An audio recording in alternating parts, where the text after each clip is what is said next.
दोस्तों कहते हैं कि हमें बिना सोचे समझे कभी भी किसी को कुछ भी नहीं बोल देना चाहिए, क्योंकि हम तो बोलकर निकल जाते हैं, लेकिन सामने वाले व्यक्ति के दिल पर यदि वह बात लग जाए तो उसकी हंसी भी कहीं खो जाती है।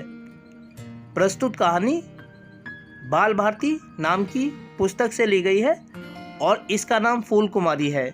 इसमें हम देखेंगे कि किस तरह से एक नन्ही सी लड़की फूल कुमारी अपने पिता की बात से दुखी हो जाती है और उसके कारण तमाम पेड़ पौधे जीव जंतु भी निराश हो जाते हैं।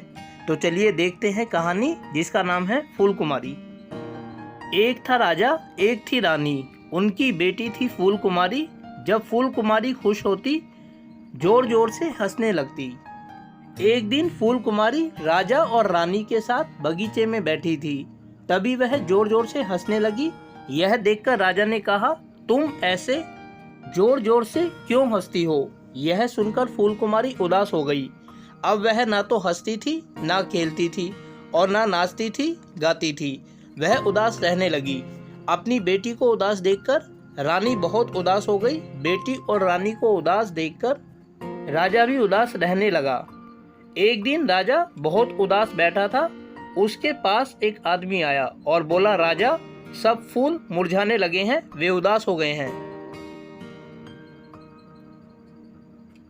एक और आदमी आया, वह बोला, राजा राजा, सब चिड़िया उदास हो गई हैं। इसके बाद एक आदमी और आया, उसने राजा से कहा, राजा राजा, सब बच्चे उदास हो गए हैं। यह सुनकर राजा सोचने लगा, फूल कुमारी, फूल, चिड़िया, बच्चे सभी उदास हो गए हैं। राजा और रानी ने अपनी बेटी से कहा, हंसो बेटी हंसो, पर फूल कुमारी नहीं हंसी, वह अब भी उदास थी। राजा ने मंत्री से कहा, हमारी बेटी बहुत उदास रहती है, जाओ सबसे कह दो, जो फूल कुमारी को हंसा देगा हम उसे बहुत इनाम देंगे। यह सुनकर बहुत से लोग आए। भालू वाला आया, उसने भालू का नाच दिखाया। बंदर वाला आया, उसने बंदर को नचाया। नाच देखकर सब लोग हंसे, फूल कुमारी नहीं हंसी। तभी एक और तमाशे वाला आया। वह एक बकरे पर बैठा था। तमाशे वाला नाचने लगा, उसे देखकर बकरा नाचने लगा। यह देखकर सब हंसे, पर फूल कुमारी नहीं हंसी। नाचते नाचते तमाशे वाले की टोपी गिर गई। उसने टोपी उठाई तो दाढ़ी गिर गई। यह देखकर सब लोग हंस पड़े, पर फूल कुमारी फिर भी नहीं हंसी। जब तमाशे वाले ने अपनी दाढ़ी उठाई तो उसका बड़ा पेट गिर पड़ा। यह देखते ही फूल कुमारी जोर से हंस पड़ी। अरे, यह तो कोई राजकुमार है। सब लोगों ने कहा। राजा ने राजकुमार को बहुत इनाम दिए। तो दोस्तों देखा आपने, छोटी सी यह कहानी हमें बताती है कि हमें बेवजह किसी को रोकना टोकना नहीं चाहिए।